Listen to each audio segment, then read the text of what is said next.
Sir काय सांगणार या ठिकाणी रामेश्वर कॉलनी स्वामी समर्थ चौकात दगडफेक झाली अशी घटना समोर आलेली आहे, नेमकं काय प्रकार आहे?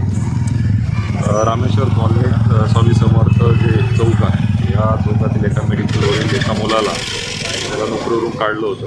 त्या अनुषंगाने तो काही मित्रांसोबत येऊन त्याने नोकरीवरून का काढलं म्हणून विचारणा करण्याच्या अनुषंगाने थोडा वाद झालेला होता. त्या वादातून दोन मुलांच्या गटामध्ये नॉर्मल वाद वाढला. त्यातून एकमेकांवर थोडीफार दगडं मारली त्यांनी. त्यातून तो वाद जसं समजलं पोलिसांना त्याच वेळेला MIDC पोलीस स्टेशनची गाडी या एरियामध्ये होती. ती पेट्रोलिंग करताना या ठिकाणी आली आणि त्या दोघंही तरुणांच्या टोळक्यांना हाकलून लावलं आणि त्यातील जे तरुण टोळके होते ज्यांनी हा वाद घडून आणला त्यांना आता शोधण्याचं काम सुरू आहे. सध्या ह्या स्पॉटवर शांतता आहे, कुठलाही अनुचित प्रकार घडलेला नाही आहे. त्याच्यामुळे मी सर्वांना विनंती करेन की कुठल्याही अफवांवर विश्वास ठेवू नका. सर काही संशयित ताब्यात वगैरे घेतलेत काही?